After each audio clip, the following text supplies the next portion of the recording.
Welcome back to another video. Don't forget to hit the like, subscribe, notification to notify you about any upcoming featured wigs. Today we are doing jet black for my client's wig unit that I created. Right now it's like a natural brown. I know it looks black, but she wants it as black as possible. So I'm going in right now and I am coloring it. I use a Matrix color. That's my favorite brand. I like Reckin as well.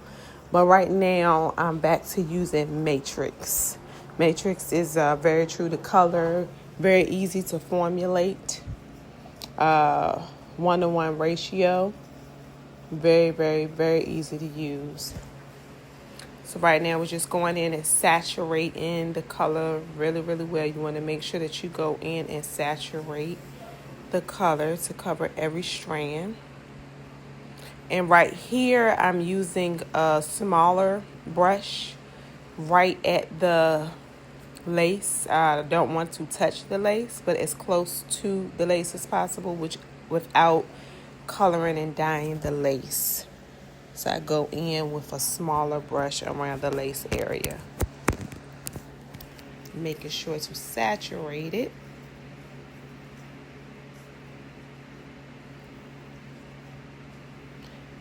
And I don't know, but it may, probably not just me, I'm pretty sure everybody, a lot of people do it. But after I am completed with coloring the hair, I go in and I always comb it through.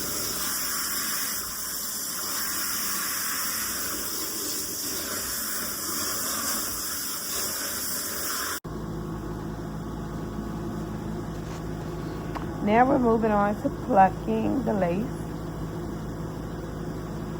And I will say, when plucking the lace, if you feel like you've plucked enough, sometimes you got to go right back in and pluck some more. It just feels like it's never enough. But you don't want to make it too thin as well. So you have to really pluck. Plucking the lace takes away from it having that wiggy look. That's how you eliminate that wiggy look, by plucking your lace. So right now I'm just going in and I'm plucking. This is a very, very long, tedious process. Very long. It takes me a long time to get through this process. It's just a lot.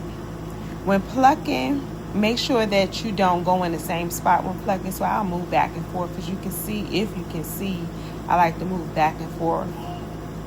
Spread it out. Do not pluck in the same space. If you pluck in the same space over and over again, of course you're going to eventually get a hole in the lace. So I always go back and forth with plucking, and that is nowhere near enough. So I'll go back in and I will continue to pluck. Sometimes I have to walk away and take a break and then come back to it. This is a very long, drawn out, tedious process.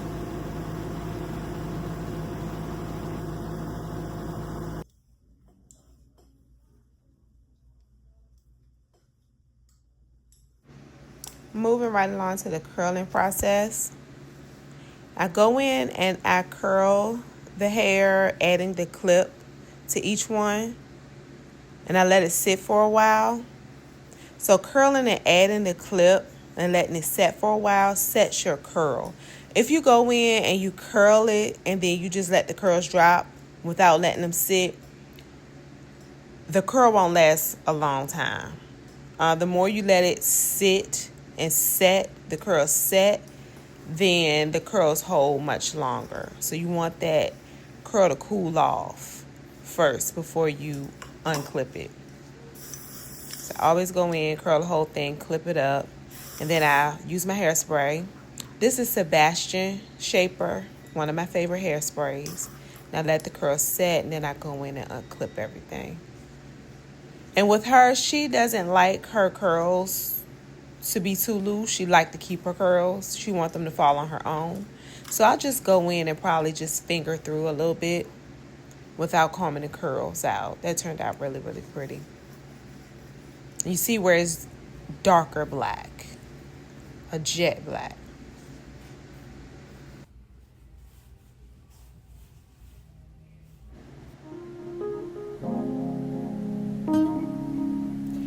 Be sure to hit that notification bell to be notified of any upcoming featured wigs that we have.